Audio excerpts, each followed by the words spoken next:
اعوذ باللہ من الشیطان الرجیم، بسم اللہ الرحمن الرحیم۔ میرے ساتھ آپ سب ہی دعا کر لیجئے۔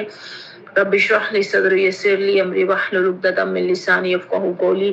رب زدنی علما وعملا صالحا، آمین۔ اللہم صلی علی محمد وعلی آل محمد کما صلیت علی ابراہیم وعلی آل ابراہیم انک حمید مجید۔ اللہم بارک علی محمد وعلی آل محمد کما بارکت علی ابراہیم وعلی آل ابراہیم انک حمید مجید۔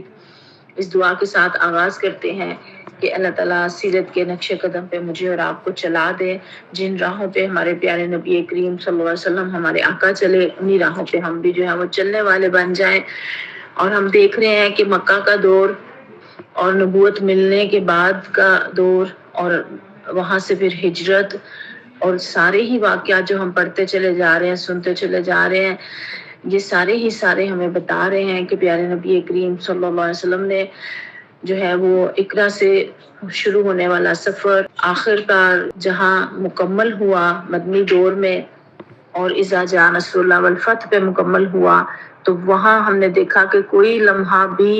نہ پیارے نبی کریم صلی اللہ علیہ وسلم کہیں رکے ہیں، نہ بیٹھے ہیں، نہ تھکے ہیں، بلکہ ہر طرح کے حالات میں اپنے مشن کی ادائیگی کی فکر اور اس کے لیے کھڑے ہی رہے ہیں۔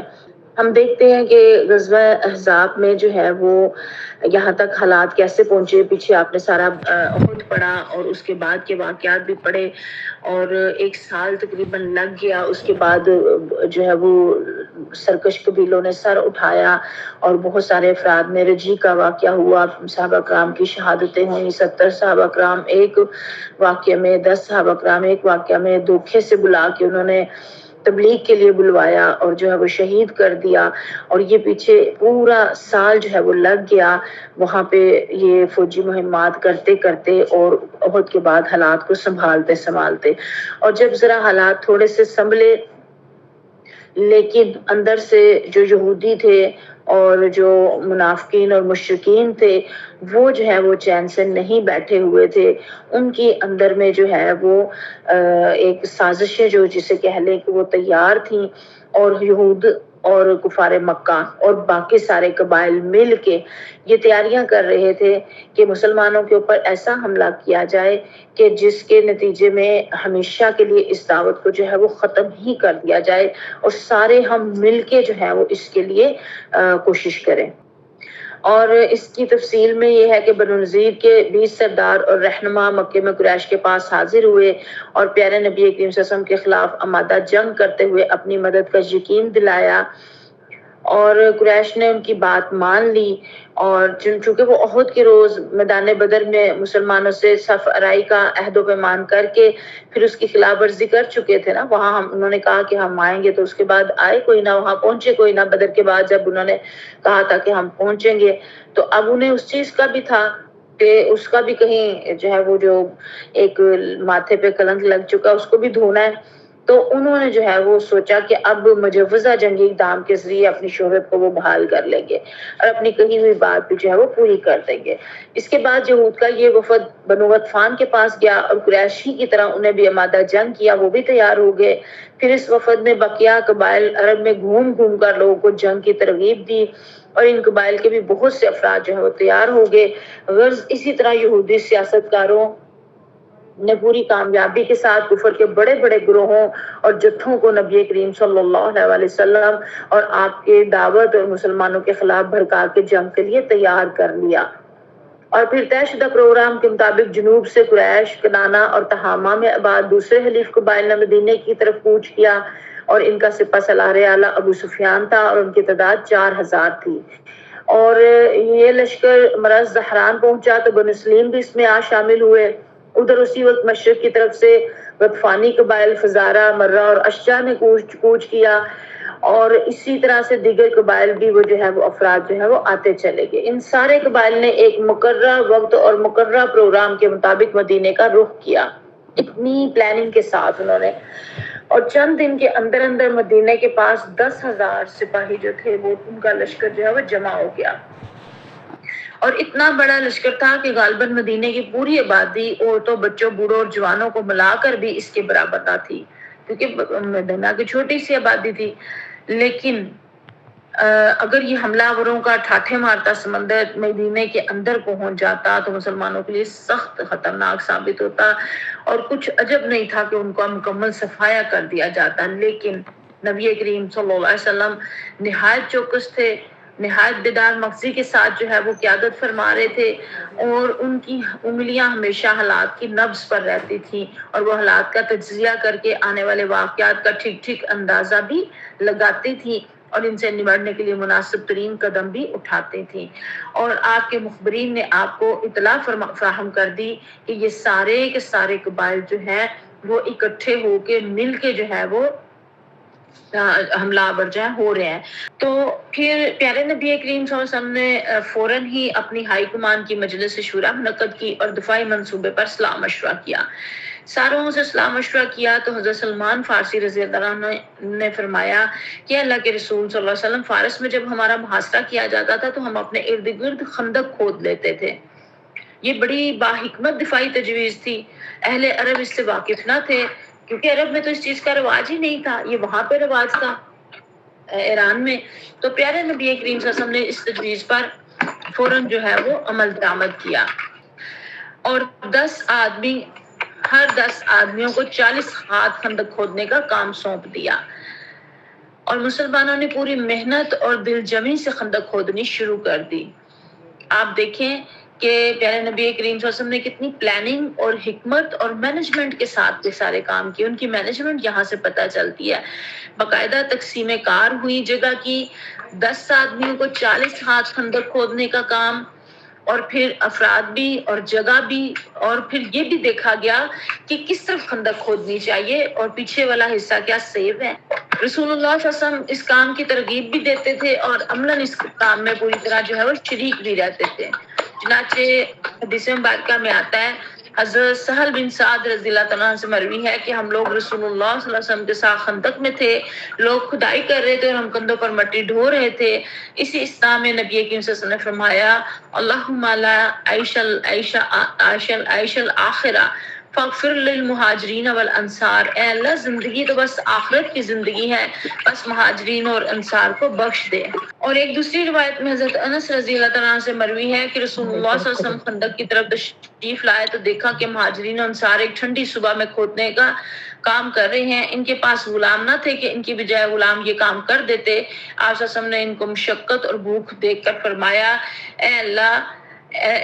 یقیناً زندگی تو آخرت کی زندگی ہے، بس انصار و مہاجرین کو بخش دے۔ اور انصار و مہاجرین نے جواب میں کہا، ہم وہ ہیں کہ ہم نے ہمیشہ کے لیے جب تک باقی رہیں محمد صلی اللہ علیہ وسلم سے جہاد پر بیعت کی ہے۔ اب انہیں بھولا نہیں تھا جو عقبہ کی گھاٹی میں وعدہ کیا تھا، بیعت کی تھی جہاد کے اوپر اپنے جانوں اور مالوں سے پیارے جسم کی حفاظت کرنے کی، وہ نبھا رہے تھے اور ایک دوسرے کو اشعار کے ذریعے سے یاد بھی کروا رہے تھے۔ اور پیارے جسم صحیح بخاری میں آتا ہے کہ حضرت براء بن عازم رضی اللہ تعالیٰ عنہ سے مروی ہے کہ میں نے رسول اللہ صلی اللہ علیہ وسلم کو دیکھا، آپ صلی اللہ علیہ وسلم خندق سے مٹی ڈھو رہے تھے، یہاں تک غبار نے آپ صلی اللہ علیہ وسلم کے شکم کو جلد جو ہے وہ ڈھانک دی تھی۔ آپ صلی اللہ علیہ وسلم کے بال بہت زیادہ تھے۔ میں نے اسی حالت میں آپ صلی اللہ علیہ وسلم کو عبداللہ بن رواحہ کے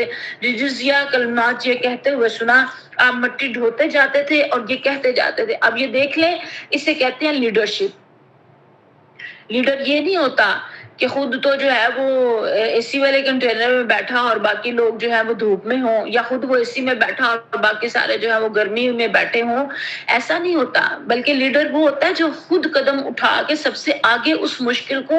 فیس کر رہا ہوتا ہے جس میں اس کے باقی سارے ساتھی اور کارکن ہوتے ہیں۔ پیارے صلی اللہ علیہ وسلم نے دوسروں کی طرح خود خندق کھودی اور خود ان کا ساتھ، اور جس طرح آگے ہم پڑھیں گے کہ بنو قریظہ نے کس طرح سے بدعہدی کی، تو جس طرح باقی سب افراد کے بیوی بچہ وہاں پیچھے غیر محفوظ تھے، پیارے صلی اللہ علیہ وسلم کے گھر والے بھی سارے وہاں پہ موجود، اسی طرح پیارے نبی کریم صلی اللہ علیہ وسلم ساری دنیا کے لیڈر ہیں، اور لیڈرشپ ان سے پڑھی جاتی ہے اور ان سے پڑھائی جاتی ہے، اور ان سے پتہ چلتا ہے کہ لیڈر کیا ہوتا ہے۔ جو باس ہوتا ہے نا،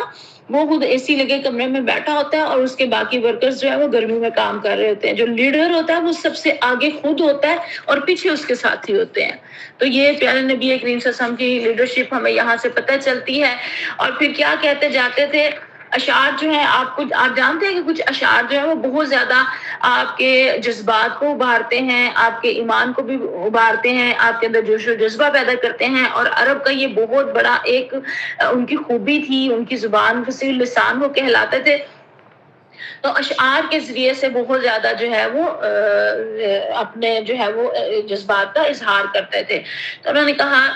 کہ اے اللہ، اگر تو نہ ہوتا تو ہم ہدایت نہ پاتے، نہ صدقہ دیتے، نہ نماز پڑھتے، بس ہم پر سکینت نازل فرما، اور اگر ٹکراؤ ہو جائے تو ہمارے قدم ثابت قدم رکھ۔ انہوں نے ہمارے خلاف لوگوں کو بھڑکایا ہے، اگر انہوں نے کوئی فتنہ چاہا تو ہم ہرگز نہیں سر جھکائیں گے۔ حضرت برار رضی اللہ تعالیٰ فرماتے ہیں کہ آپ وسلم آخری الفاظ کھینچ کر کہتے، آخری روایت میں ایک شعر اس طرح سے ہے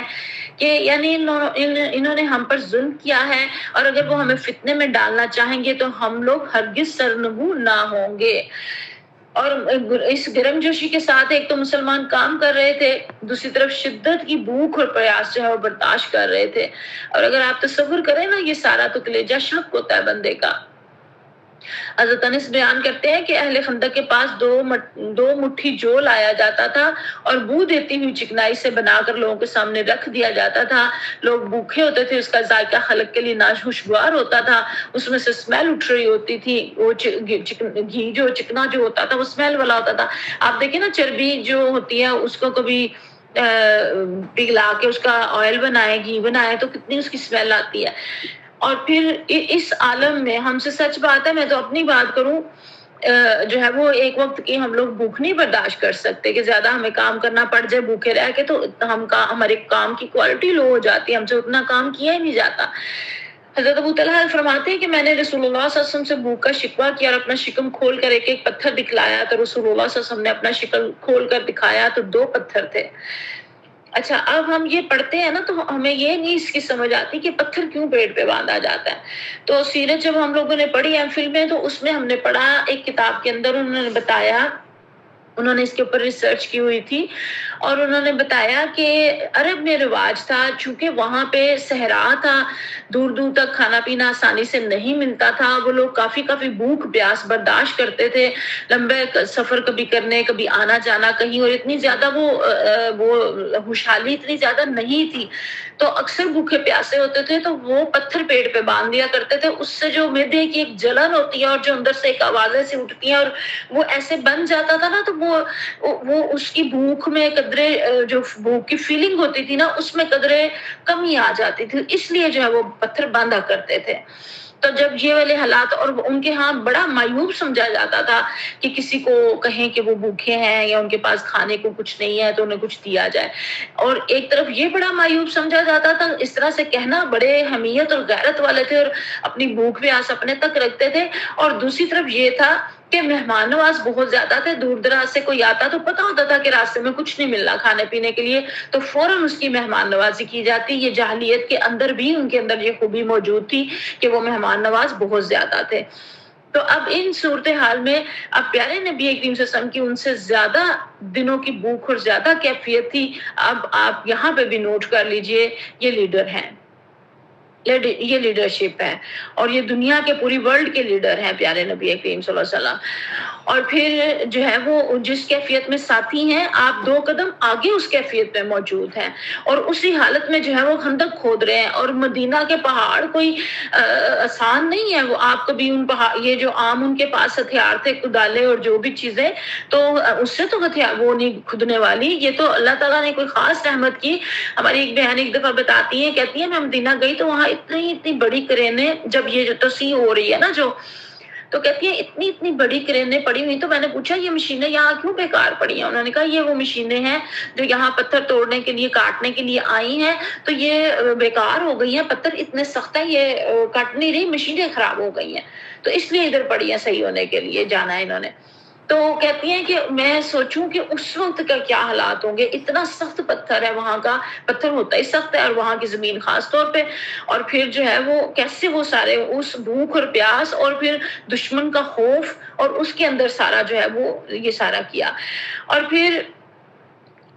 جن کے پاس کچھ تھا ان کو دیکھ کر حضرت جابر، ان کو دیکھ کے بھی کچھ ہو رہا تھا. حضرت جابر بن عبداللہ رضی اللہ عنہ فرماتے ہیں کہ نبی کریم صلی اللہ علیہ وسلم کے اندر سخت بھوک یا سار جب دیکھے تو بکری کا ایک بچہ ذبح کیا اور ان کی بیوی نے تقریباً 2.5 کلو ایک سا جو ہے نا وہ جو پیسا. اور پھر پیارے صلی اللہ علیہ وسلم کے پاس آ کے رازداری سے میں نے گزارش کی کہ اپنے چند رفقا کے ہمراہ تشریف لائیں، لیکن پیارے صلی اللہ علیہ وسلم تمام اہل خندق کو جن کی تعداد 1000 تھی ہمراہ لے کے چل پڑے. یہ ہے لیڈر. انہوں نے خود کھانا پینا نہیں پسند کیا کہ میں اکیلا کھا لوں یا میرے چند ساتھی کھا لیں اور باقی میری ٹیم ساری بھوکی رہے. یہ ٹیم ورک ہے. اور یہ آج کے الفاظ میں جو ہے وہ اس کو جو ہم کہتے ہیں لیڈرشپ کوالٹیز ہیں اور ہم کہتے ہیں کہ یہ مینجمنٹ ہے اور ہم اس کو بہت سارے اور الفاظ جو ہے وہ دیتے ہیں اور سیکھنے جاتے ہیں، ورکشاپس کرتے ہیں، اتنے ہزاروں روپیہ دے کے سیکھتے ہیں. سیرت پڑھیں تو سیرت ہمیں بتاتی ہے یہ ساری چیزیں صرف ہمیں غور و فکر کرنے کی ضرورت ہے. تو پیارے سے ہم نے پسند نہیں کیا کہ وہ اپنے چند صحابہ کو لے کے حضرت بکر صدیق، حضرت عمر فاروق، حضرت عثمان غنی، حضرت علی اور صرف اپنے قریب کے ساتھیوں کو لے کے چلے جاتے. نہیں، سارے ساتھیوں کو. اب وہ تو تھوڑا سا تھا، ایک بکری کا بچہ اور 2.5 کلو آٹا، تو یہ کیا بنتا. پیارے سے ہم نے ان کو کہا کہ جب تک ہم نہ آئے تو آپ لوگ نہ آٹے کے اوپر سے کپڑا اٹھائیں اور نہ جو ہے وہ ہنڈیا کے اوپر سے ڈھکن اٹھائیں، نہ اس کو چولہے سے اتاریں. اور پھر پیارے سے ہم جب تشریف لے کے گئے تو آپ یہ بھی معجزہ ہے کہ آپ صلی اللہ علیہ وسلم کی خیر و برکت کے ساتھ سارا کھانا جتنا تھا وہ 1000 افراد نے کھایا. پھر بھی گوشت کی ہانڈی اپنی حالت پر برقرار رہی اور بھری کی بھری جوش مارتی رہی اور گندا ہوا آٹا اپنی حالت پر برقرار رہا. اس سے روٹی پکائی جاتی رہی اور سب نے جو ہے وہ سیر ہو کے کھا لی. جب بندہ اپنا تن من دھن سب کچھ اللہ کے آگے لا دیتا ہے، لگا دیتا ہے، نشاور کر دیتا ہے تو رب بھی پھر اس کا جو ہے وہ ساتھ دیتا ہے. حدیث مبارکہ میں آتا ہے میرا بندہ میری طرف 1 قدم بڑھاتا ہے تو میں اس کی طرف 10 قدم بڑھاتا ہوں، میری طرف چل کے آتا ہے تو میں اس کی طرف دوڑ کے آتا ہوں. تو پھر اللہ تعالیٰ بھی جو ہے وہ اس طرح کے معجزات اور یہ ساری چیزیں بندے کے ساتھ اپنی رحمت جو ہے وہ اللہ تعالیٰ دکھاتے ہیں. اور پھر حضرت نعمان بن بشیر کی بہن خندق کے پاس 2 مٹھی کھجوریں لے کر آئے، ان کے بھائی اور ماموں کھا لیں. اب 2 مٹھی کھجوریں آپ دیکھیں کتنی ہوں گی، تھوڑی سی، لیکن پیارے وسلم کے پاس سے گزری تو آپ نے ان سے کھجوریں لے لی اور ایک بڑے کپڑے کے اوپر بکھیر دی. پھر اہل خندق کو دعوت دی، اہل خندق انہیں کھاتے گئے اور وہ بڑھتی گئی یہاں تک کہ سارے اہل خندق کھا کھا کر چلے گئے اور کھجوریں تھی کہ کپڑے کے کناروں سے باہر گر رہی تھی. اب یہ اللہ تعالیٰ نے یہاں پہ معجزات دکھائے کھلانے پلانے میں. آپ سوچ رہے ہوں گے کہ یہ بھی معجزہ ہو جاتا کہ فرشتے نازل ہوتے اور خندق کھود دیتے. فرشتے کھود نہیں سکتے تھے، یا ایک ہی اشارہ ہوتا تو ایک اشارے سے نہیں کھودی جا سکتی تھی. لیکن یہ میرے اور آپ کے لیے قیامت تک کے لیے اسوہ حسنہ ہے کہ مجھے اور آپ کو اپنے خود عمل سے ثابت کرنا ہے. مسلمانوں کے لیے، انسانوں کے لیے جس عقیدے کو درست سمجھتے ہیں، مانتے ہیں، اس کے لیے تن من دھن کی قربانی دینی ہوگی. آج دیکھیں اہل غزہ سے بڑھ کے ایمان کس کا مضبوط ہوگا، لیکن کس قدر زیادہ آزمائش میں ہے. جس قدر ایمان مضبوط ہے، اتنی مشکلات میں ڈٹے ہوئے ہیں، اتنے برے حالات کے اندر، لیکن اتنی ہی آزمائش بھی ہے. تو کام تو اللہ تعالیٰ نے بندوں سے اور بندوں کے ہاتھوں سے ہی کروانے ہوتے ہیں. ہاں البتہ جب بندہ اللہ تعالیٰ سے اپنا پورا زور لگا کے اپنی پوری محنت کر کے اللہ سے دعا مانگتا ہے تو پھر اللہ تعالیٰ اس کا جو ہے وہ حامی و مددگار ہو جاتا ہے. اور پھر حضرت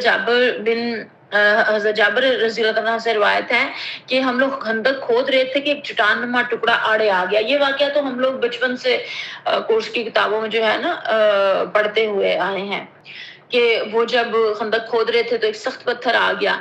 تو جو ہے وہ خود ان سے نہ ٹوٹا تو پھر صحابہ کرام نے جو ہے وہ نبی کریم صلی اللہ علیہ وسلم سے کہا تو انہوں نے پھر جو ہے وہ اس کو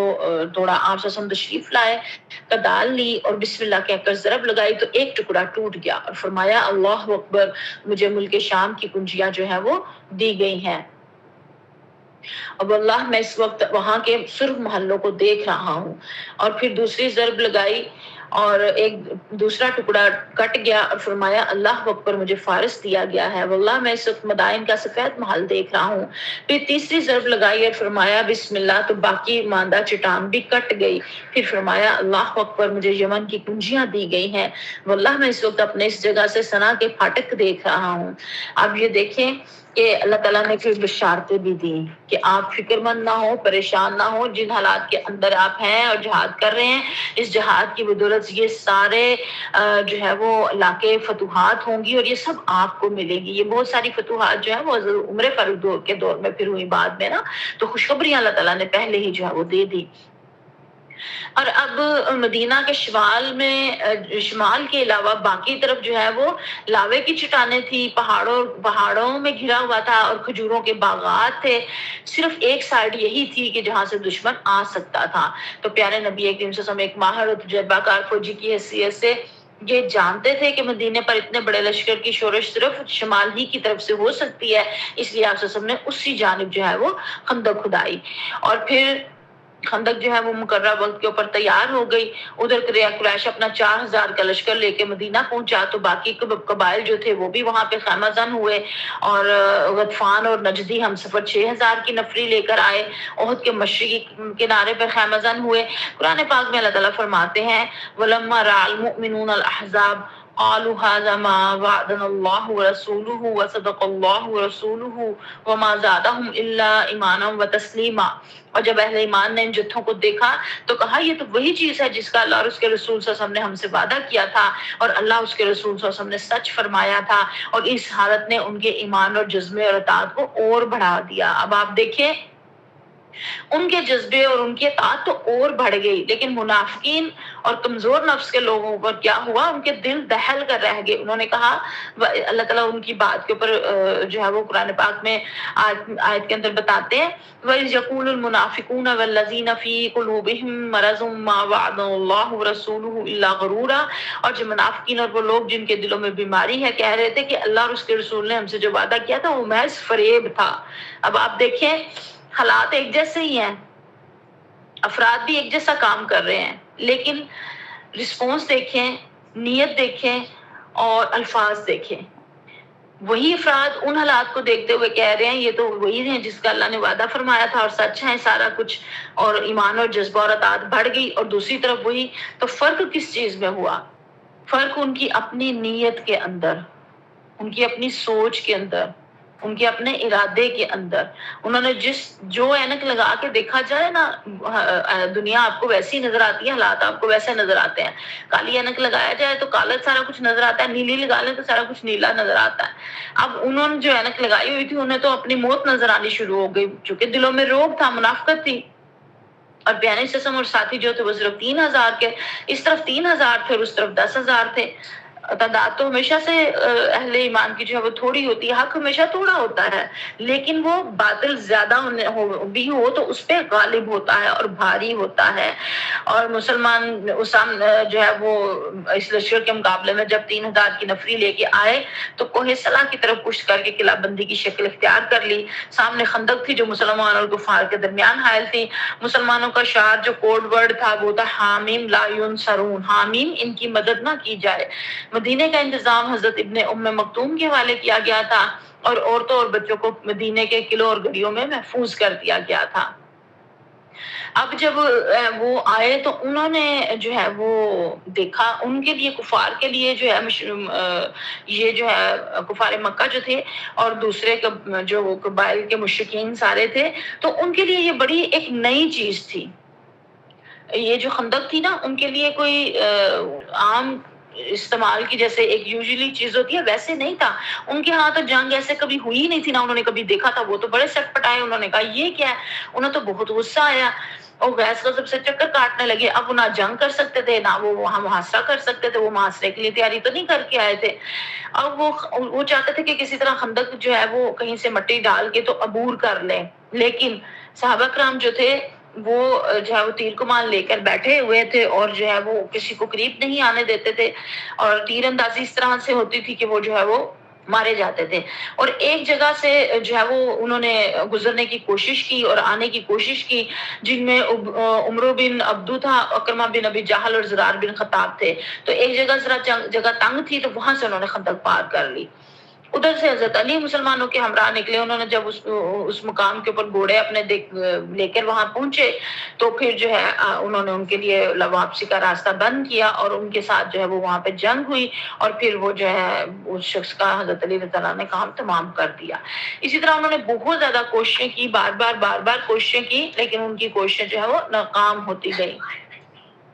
حضرت عمر بن خطاب رضی اللہ عنہ خندق کے روز آئے اور کفار کو سخت سست کہتے ہوئے کہنے لگے، یا رسول اللہ صلی اللہ علیہ وسلم آج وہ مشکل سورج ڈوبتے ڈوبتے نماز پڑھ سکا. نبی کریم صلی اللہ علیہ وسلم نے فرمایا، میں نے تو واللہ ابھی نماز پڑھی ہی نہیں ہے. اس کے بعد ہم لوگ نبی کریم صلی اللہ علیہ وسلم کے ساتھ بطحان میں اترے. آپ صلی اللہ علیہ وسلم نے نماز کے لیے وضو فرمایا، ہم نے بھی وضو کیا. پھر آپ صلی اللہ علیہ وسلم نے عصر کی نماز پڑھی، یہ سورج ڈوب چکنے کے بعد کی بات ہے. اس کے بعد مغرب کی نماز پڑھی. اور پیارے رسول کو اس نماز کے فوت ہونے کا اس قدر ملال تھا کہ آپ صلی اللہ علیہ وسلم نے مشرکین پر بد دعا فرما دی. اور پھر کیا ہے، حدیث مبارکہ میں آتا ہے، آپ نے فرمایا مشرکین کے لیے ان کے گھروں اور قبروں کو اللہ آگ سے بھر دے جس نے ہم کو نماز وسطیٰ کی ادائیگی سے جو ہے وہ مشغول رکھا یہاں تک کہ سورج ڈوب گیا. یعنی کہ جنگ میں جو ہے وہ لگے رہے اور نماز جو ہے وہ لیٹ ہو گئی. اتنی زیادہ جو ہے نماز کی فکر جنگ کی، اتنی خوف والی اور مشکل والی حالات کے اندر بھی جو ہے وہ نماز کی فکر ہے. تو مجھے اور آپ کو اپنی نمازوں کی کس قدر زیادہ فکر کرنی چاہیے. میں اور آپ تو بڑے آسانی اور سہولت والے جو ہے وہ وقت میں بیٹھے ہوئے ہیں. اور پھر اسی طرح سے جو کافی دن، یہ تقریباً 1 ماہ یہ محاصرہ جو ہے وہ چلا، اور جو تھوڑے سے افراد تیر اندازی سے مارے گئے انہیں انگلیوں پر گنا جا سکتا ہے. یعنی 6 مسلمان شہید ہوئے اور 10 مشرک جن میں سے 1 یا 2 آدمی تلوار سے جو ہے وہ قتل کیے گئے. اور سعد بن معاذ رضی اللہ عنہ کا بھی ایک تیر لگا جس سے ان کے بازو کی بڑی رگ کٹ گئی. انہیں حبان بن ارقا نامی ایک قریشی مشرک کا تیر لگا. حضرت سعد نے زخمی ہونے کے بعد دعا کی، اے اللہ تو جانتا ہے کہ جس قوم نے تیرے رسول کی تکذیب کی، انہیں نکال باہر کیا، ان سے تیری راہ میں جہاد کرنا مجھے کس قدر محبوب ہے، اتنا کسی اور قوم سے نہیں ہے. اے اللہ میں سمجھتا ہوں کہ اب تو نے ہماری اور ان کی جنگ کو آخری مرحلے پر پہنچا دیا ہے. بس اگر قریش کی جنگ کچھ باقی رہ گئی ہو تو مجھے ان کے لیے باقی رکھ، میں ان سے تیری راہ میں جہاد کروں. اور اگر تو نے لڑائی ختم کر دی ہے تو اسی زخم کو جاری کر کے اسے میری موت کا سبب بنا دے. ان کی اس دعا کا آخری ٹکڑا یہ تھا کہ لیکن مجھے موت نہ دینا یہاں تک کہ بنو قریظہ کے معاملے میں میری آنکھوں کو ٹھنڈک حاصل ہو جائے. اور جو ہے وہ آپ دیکھیں کہ یہ جذبہ جہاد تھا صحابہ کرام کا. زخمی ہے لیکن اس صورت میں بھی انہیں پیارے نبی کریم صلی اللہ علیہ وسلم کی فکر ہے، فتح کی فکر ہے، اور اپنا اللہ سے کیا گیا وعدہ جو ہے وہ پورا کرنے کی فکر ہے، اور نبی کریم صلی اللہ علیہ وسلم سے کیے ہوئے وعدے پورے کرنے کی فکر ہے. اور ادھر بنو قریظہ جو تھے، جو یہودیوں کا ایک قبیلہ رہ گیا تھا، اس نے جو ہے وہ بدعہدی کی، اور جو ہے وہ ایک کافر نے ان کے ساتھ جا کے، سردار نے، حئی اس کا نام تھا، اور ایسی باتیں کی اور کہا کہ اے کعب، میں تمہارے پاس ہمیشہ کی عزت اور فوجوں کا بحر بے قرار لے کر آیا ہوں. میں نے قریش کے سرداروں اور اس کو قائدین سمیت جو ہے وہ لا کے یہاں سارا کو جمع کر دیا ہے، اور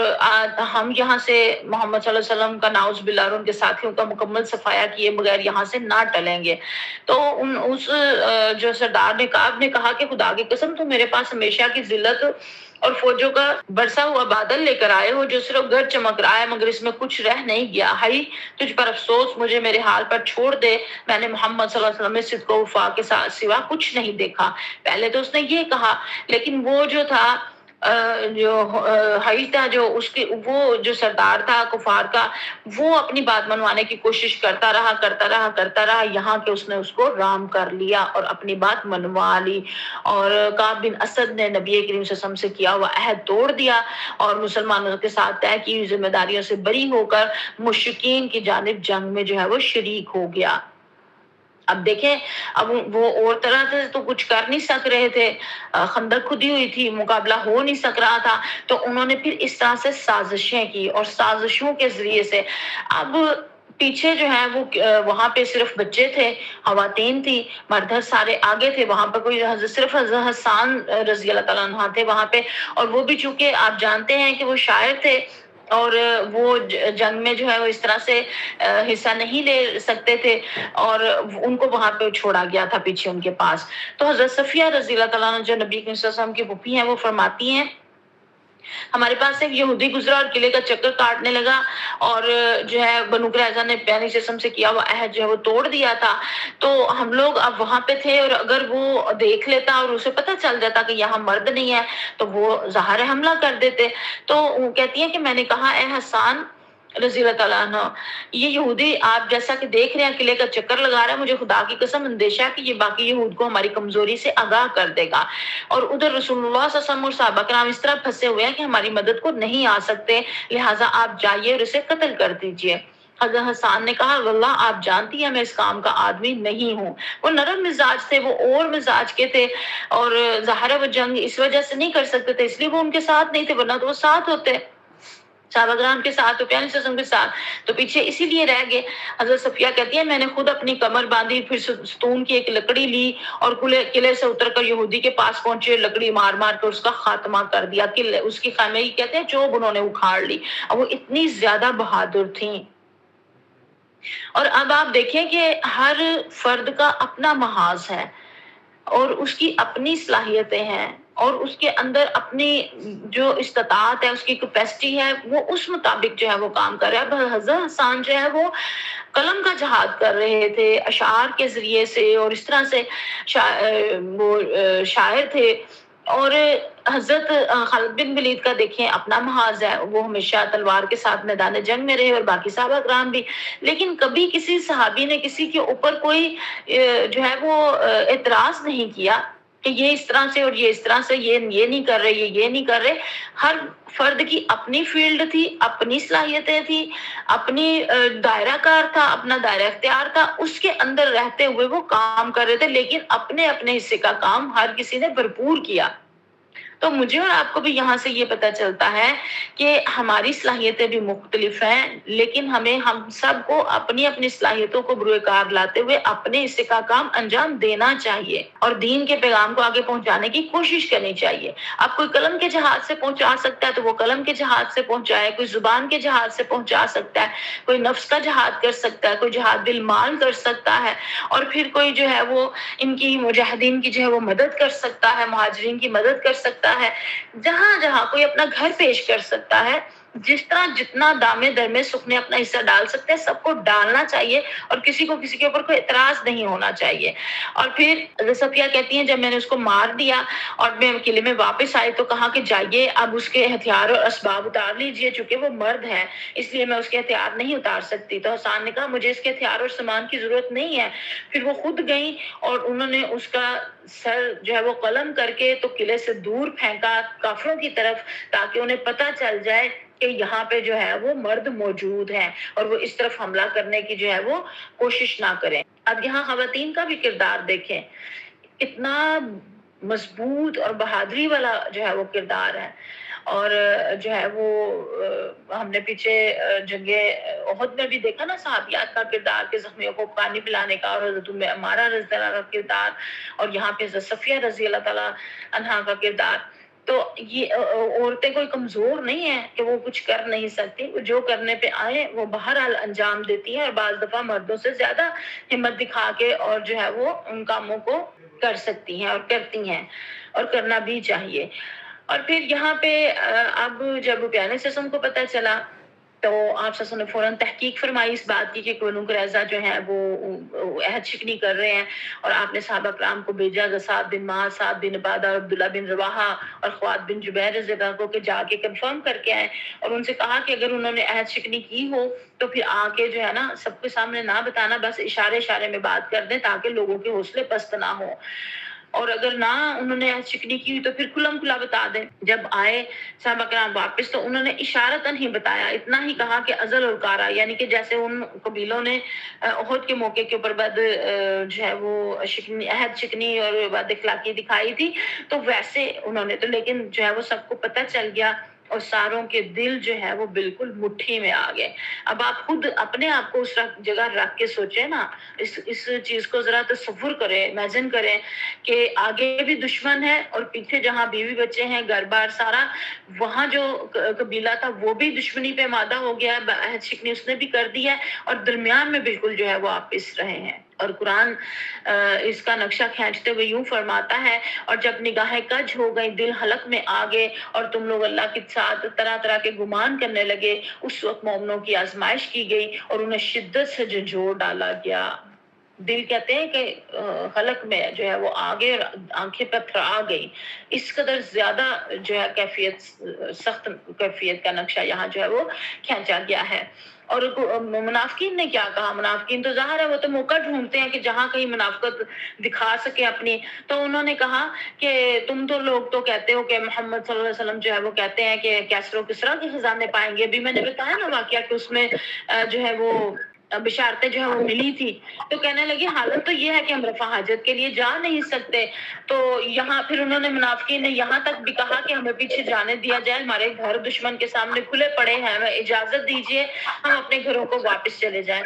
اور قرآن پاک میں اللہ تعالیٰ فرماتے ہیں جب منافقین اور وہ لوگ جن کے دلوں میں بیماری ہے کہہ رہے تھے کہ ہم سے اللہ اور اس کے رسول صلی اللہ علیہ وسلم نے جو وعدہ کیا وہ فریب کے سوا کچھ نہیں، اور جب ان کی ایک جماعت نے کہا اے اہل یثرب تمہارے لیے ٹھہرنے کی کوئی گنجائش نہیں، لہذا واپس چلو، اور ان کا ایک فریق نبی سے اجازت مانگ رہا تھا، کہتا تھا ہمارے گھر خالی پڑے ہیں، حالانکہ وہ خالی نہیں پڑے تھے، یہ لوگ محض فرار چاہتے تھے، اور انہوں نے بھاگنے کی جو ہے وہ کیفیت کی۔ دوسری طرف پیارے جسم کے اوپر بہت زیادہ جو ہے وہ گہرے دکھ رنج کی کیفیت جو ہے وہ طاری ہوئی، اور بنو قریظہ کی بدعہدی سن کر اپنا سر اور چہرہ کپڑے سے ڈھانپ لیا اور دیر تک چت لیٹے رہے۔ اس کیفیت کو دیکھ کر لوگوں کا اضطراب اور زیادہ بڑھ گیا۔ اس کے بعد آپ صلی اللہ علیہ وسلم پر امید ہوئے اور اللہ اکبر کہتے ہوئے کھڑے ہو گئے اور فرمایا مسلمانوں اللہ کی مدد اور فتح کی خوشخبری سن لو۔ اس کے بعد آپ صلی اللہ علیہ وسلم نے پیش آمدہ حالات سے نمٹنے کا پروگرام بنایا، اور اسی پروگرام کے ایک جز کے طور پر مدینے کی نگرانی کے لیے فوج میں سے کچھ محافظ بھیجتے رہے تاکہ مسلمانوں کو غافل دیکھ کر یہود کی طرف سے عورتوں اور بچوں کو پر اچانک کوئی حملہ نہ ہو جائے۔ لیکن اس موقع پر ایک فیصلہ کن اقدام کی ضرورت تھی جس کے ذریعے دشمن کے مختلف گروہوں کو ایک دوسرے سے بے تعلق کر دیا جائے۔ تو آپ نے سوچا کہ بنو غطفان کے دونوں سرداروں سے مدینے کی 1/3 پیداوار پر مصالحت کر لیں تاکہ یہ دونوں سردار اپنے اپنے قبیلے لے کر واپس چلے جائیں۔ احزاب حزب سے ہے نا، اور کہتے گروہ کو ہیں، تو بہت سارے گروہ اکٹھے ہو کے آ گئے تھے نا، تو آپ صلی اللہ علیہ وسلم نے چاہا کہ 2 گروہ ان میں سے جو ہے وہ توڑ دیے جائیں، تو ان کے ساتھ جو ہے وہ گفت و شنید کی جائے اور جو ہے وہ ڈائلاگز کیے جائیں تاکہ یہ کچھ لے کے پیداوار میں سے حصہ تو یہ چلے جائیں۔ لیکن جب حضرت سعد بن معاذ اور حضرت سعد بن عبادہ رضی اللہ تعالیٰ عنہما سے اس تجویز کے بارے میں مشورہ کیا تو انہوں نے بیک زبان عرض کیا کہ یا رسول اللہ صلی اللہ علیہ وسلم اگر اللہ نے آپ کو اس کا حکم دیا ہے تب تو بلا چون چرا تسلیم ہے، اگر محض آپ ہماری خاطر ایسا کرنا چاہتے ہیں تو ہمیں اس کی ضرورت نہیں۔ جب ہم لوگ اور یہ لوگ دونوں شرک و بت پرستی میں تھے تب تو یہ لوگ ہم سے کوئی ایک تھوڑی سی بھی چیز نہ، ایک دانہ بھی نہیں لے سکتے تھے، تو اب جب کہ اللہ نے ہمیں ہدایت اسلام سے سرفراز فرمایا اور آپ صلی اللہ علیہ وسلم کے ذریعے عزت بخشی ہے تو ہم انہیں اپنا مال دیں، واللہ ہم تو اسے صرف اپنی تلوار دیں گے۔ اور آپ صلی اللہ علیہ وسلم نے ان دونوں کی رائے کو درست قرار دیا اور فرمایا کہ جب میں نے دیکھا کہ سارا عرب ایک کمان کھینچ کے تم پر پل پڑا ہے تو محض تمہاری خاطر میں یہ کام کرنا چاہ رہا تھا۔ پھر بنو غطفان کے ایک صاحب جن کا نام نعیم بن مسعود بن عمر اشری تھا نبی کریم صلی اللہ علیہ وسلم کی خدمت میں حاضر ہوئے اور عرض کیا کہ اللہ کے رسول میں مسلمان ہو گیا ہوں لیکن میری قوم کو میرے اسلام لانے کا علم نہیں ہے، لہٰذا آپ صلی اللہ علیہ وسلم مجھے حکم فرمائیے۔ پیارے صلی اللہ علیہ وسلم نے فرمایا تم فقط ایک آدمی ہو لہٰذا کوئی فوجی اقدام تو نہیں کر سکتے، البتہ جس قدر ممکن ہو ان کی حوصلہ شکنی کرو کیونکہ جنگ تو حکمت عملی کا نام ہے۔ اس پر نعیم فوراً بنو قریظہ پہنچے، جاہلیت میں ان کا بڑا میل جول تھا، وہاں پہنچ کے انہوں نے اس طرح کی باتیں کی کہ ان کو جو ہے کفار مکہ کے خلاف جو ہے کہا کہ وہ تم سے یہ تو لڑ کے چلے جائیں گے، تم لوگوں نے تو یہی رہنا ہے تو بعد میں تمہارا کیا حال ہوگا، اور پیارے سے ہم نے تو یہی ہونا ہے تو یہ تو چلے جائیں گے، اب اگر یہ تمہیں جنگ کرنے کے لیے کہیں تو ان سے کہو کہ اپنے کچھ ساتھی جو ہے نا وہ پہلے ہمیں یرغمال کے طور پہ دے پھر ہم کریں گے۔ اور دوسری طرف وہ قریش کے پاس پہنچے اور کہا کہ جو مجھے آپ سے محبت ہے، خیر خواہی ہے، آپ جانتے ہی ہیں، تو انہوں نے کہا ہاں بالکل۔ تو حضرت نعیم رضی اللہ عنہ نے کہا کہ اچھا تو سنیے کہ یہود نے نبی کریم صلی اللہ علیہ وسلم کے رفقا سے جو عہد شکنی کی تھی اس پر وہ نادم ہے، اب وہ ان میں یہ طے ہوا ہے کہ یہود کے کچھ آدمی جو ہے وہ یرغمال کر کے کہنے نبی کریم صلی اللہ علیہ وسلم کے حوالے کر دیں گے اور اپنا معاملہ نبی کریم صلی اللہ علیہ وسلم سے درست کر لیں گے۔ اس طرح دونوں کو اس طرح کی بات کی، جب انہوں نے آپس میں ڈیل کی، بات کی کہ ہم حملہ کرتے ہیں اور انہوں نے کہا کہ پہلے کچھ یرغمال دے دو اپنے، تو انہیں پتہ چل گیا کہ یہ جو نعیم جو رضی اللہ تعالیٰ عنہ فرما رہے تھے وہ درست ہے. تو ان کی اس طرح سے ایک دوسرے سے ان کا اعتماد اٹھ گیا اور ان دونوں کی آپس میں پھوٹ پڑ گئی. ادھر سے مسلمان جو ہے وہ اللہ تعالیٰ سے دعا مانگ رہے تھے، اللہم استر عوراتنا وآمن روآتنا، کہ اے اللہ ہماری پردہ پوشی فرما، ہمیں خطرات سے معمون کر دے. اور یہ حدیث مبارکہ کی دعا ہے، مشکل حالات ہوں تو اس میں جو ہے وہ کثرت سے پڑھنی چاہیے، اللہ تعالیٰ آسانی فرما دیتے ہیں. اور پیارے نبی کریم صلی اللہ علیہ وسلم کیا دعا فرما رہے ہیں؟ آپ صلی اللہ علیہ وسلم فرما رہے ہیں اللہم منزل الکتاب سریع الحساب اہزم الاحزاب اللہم احزمہم وزلزلہم. اے اللہ کتاب اتارنے والے، جلد حساب لینے والے، ان لشکروں کو شکست دے، اے اللہ انہیں شکست دے اور جھنجھوڑ کر رکھ دے. بالآخر اللہ تعالیٰ نے اپنے پیارے نبی کریم صلی اللہ علیہ وسلم مسلمانوں کی دعائیں سن لی، ساتھ ساتھ میدان میں ڈٹے بھی ہوئے ہیں، عمل بھی کر رہے ہیں اور ساتھ ساتھ جو ہے وہ دعائیں بھی. تو پھر اس قدر طوفان تیز آیا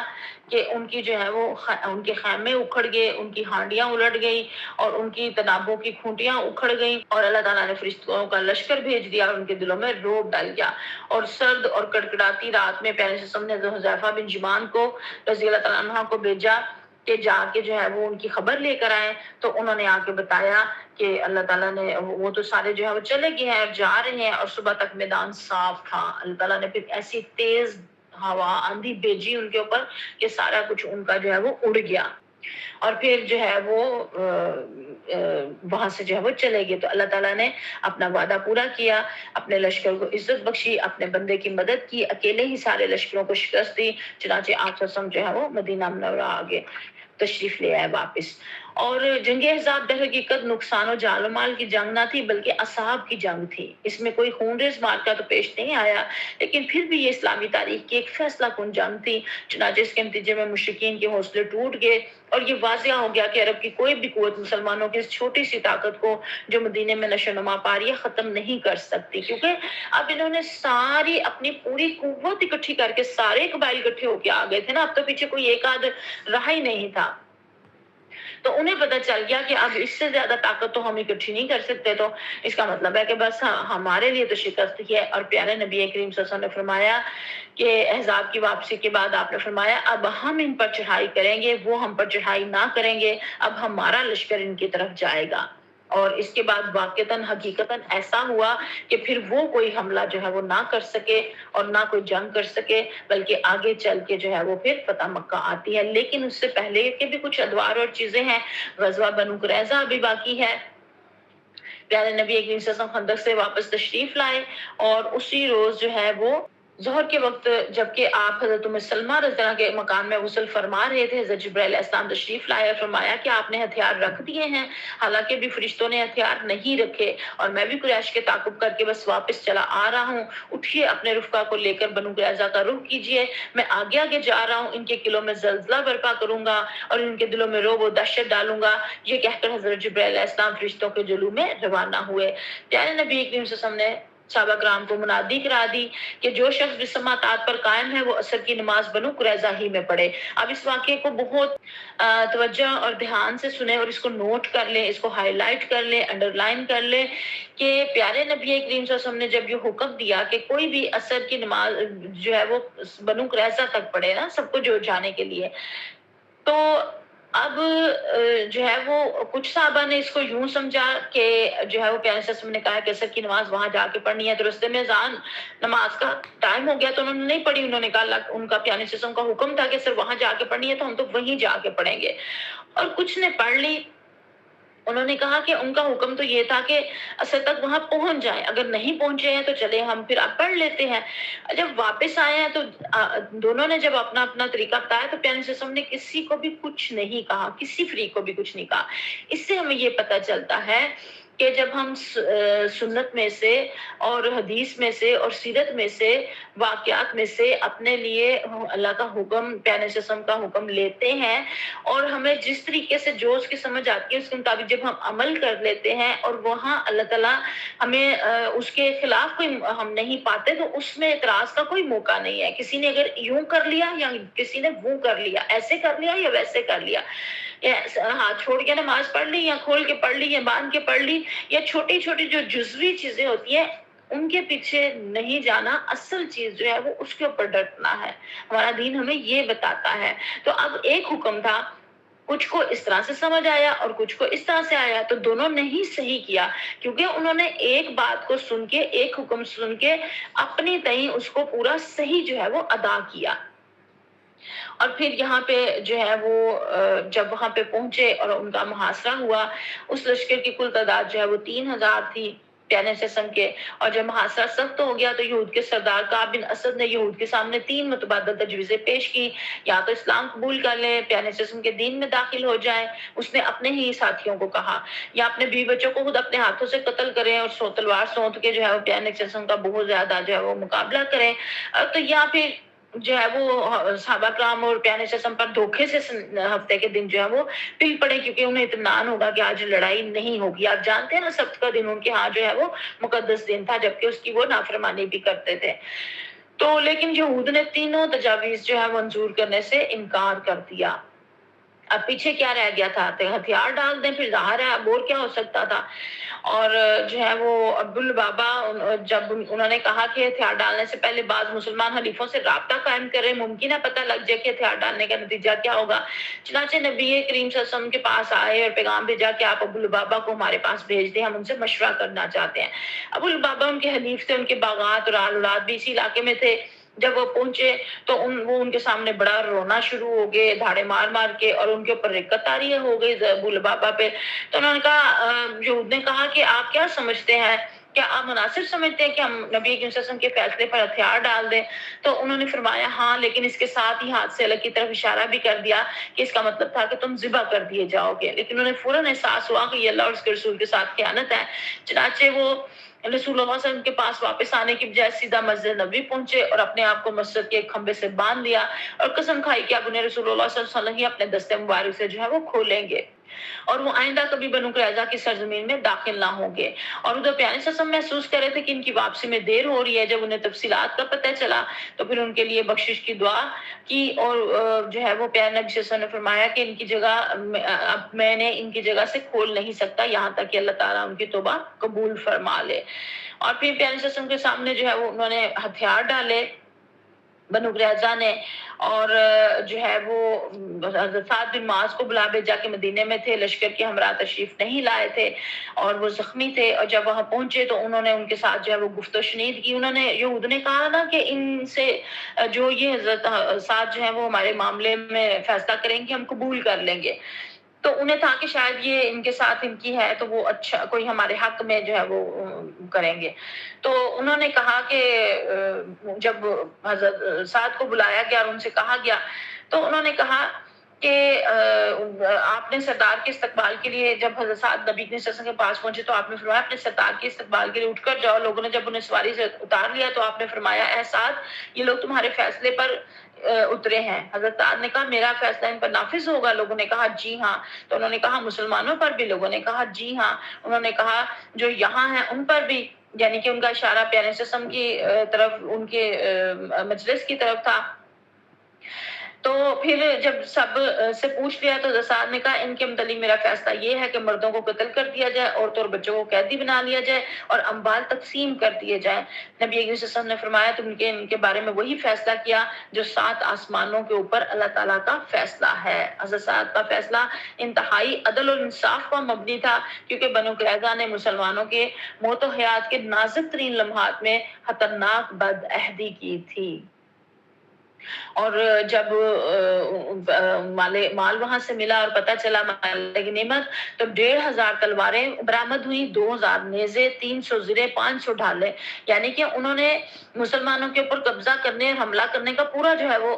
ساز و سامان مہیا کر رکھا ہوا تھا۔ تو یوں جو ہے وہ بنو قریظہ بھی جو ہے وہ وہاں سے مدینہ سے جو ہے وہ نکل گئے۔ اور بنو قریظہ کی محاصرے کے دوران ایک مسلمان صرف شہید ہوئے، ان کا نام خلاد بن سوید ہے، اور یہ وہی صحابی ہے جو بنو قریظہ کی ایک عورت نے چکی کا پارٹ جو ہے وہ پھینک کے مارا تھا اور وہ جو ہے وہ شہید ہوئے تھے۔ اور پھر حضرت ابوالبابا رضی اللہ تعالیٰ عنہ کا کیا معاملہ ہوا؟ انہوں نے اپنے آپ کو خود ہی باندھ دیا تھا۔ آج بھی مدینہ منورہ جائیں تو وہاں ان کے نام کا ستون ہے، اور پیارے نبی صلی اللہ علیہ وسلم کے بعد پھر پیارے نبی صلی اللہ علیہ وسلم پر جو ہے وہ توبہ سورہ توبہ کی آیات نازل ہوئی، اور پھر اس وقت آپ حضرت ام سلمہ رضی اللہ عنہ کے مکان میں تشریف فرما تھے۔ ابو لبابہ کا بیان ہے کہ پیارے نبی کریم صلی اللہ علیہ وسلم حضرت ام سلمہ رضی اللہ عنہ کے اپنے حجرے کے دروازے پہ کھڑے ہو کے مجھ سے کہا، اے ابو لبابہ خوش ہو جاؤ، اللہ نے تمہاری توبہ قبول کر لی۔ یہ سن کر صحابہ انہیں کھولنے کے لیے اچھل پڑے، لیکن انہوں نے انکار کر دیا کہ انہیں رسول اللہ صلی اللہ علیہ وسلم کے بجائے کوئی اور نہ کھولے۔ چنانچہ نبی کریم صلی اللہ علیہ وسلم نماز فجر کے لیے نکلے، وہاں سے گزرے تو انہیں کھول دیا۔ اس واقعے سے ہمیں پتہ چلتا ہے کہ وہ کس قدر زیادہ مخلص تھے دین اسلام کے ساتھ، پیارے نبی کریم صلی اللہ علیہ وسلم کے ساتھ، اور ان سے ایک جملہ غلطی کا نکلا تو انہوں نے خود اپنے آپ کو جو ہے وہ سزا دی، اور اس وقت تک نہ وہاں سے کھولا گیا کہ جب تک اللہ کا حکم نہ آیا اور توبہ قبول نہ ہوئی، اور پیارے نبی کریم صلی اللہ علیہ وسلم نے خود اپنے دست مبارک سے ان کو جو ہے وہ کھولا۔ تو کچھ کفارے، کچھ غلطیوں کوتاہیوں کے اوپر کچھ ہمیں بھی اپنے لیے جو ہے وہ طے کرنا چاہیے، خود سے اپنے آپ کی یہ ایک درستگی کے لیے، اپنے محاسبے کے لیے، اپنے جائزے کے لیے، اپنے جو ہے وہ بہتری کے لیے، اپنے تقوی کی گروتھ کے لیے یہ چیزیں ضروری ہیں کہ اپنے انسان خود ہی اپنا جو ہے وہ جائزہ لے اور خود ہی اپنے لیے کوئی نہ کوئی کفارے کی راہ بھی جو ہے وہ متعین کرے۔ اور یہ 25 روز تک جو ہے وہ قائم رہا تھا، اور سورہ احزاب کی بہت ساری آیات اس پہ اوپر نازل ہوئی، اور اللہ تعالیٰ نے تبصرہ فرمایا، اور جو اہل کتاب نے بدعہدی کی اور وہ ساری بات اس کے اندر جو ہے وہ کھول کے ہمارے سامنے آ گئی۔ اللہ تعالیٰ مجھے اور آپ کو بہت زیادہ اس کے اوپر جو ہے وہ عمل کی توفیق عطا فرمائے، اپنے لیے جو ہے وہ اس میں سے روشن نشان جو ہے وہ چننے کی توفیق عطا فرمائے۔ وآخر دعوانا الحمدللہ رب العالمین۔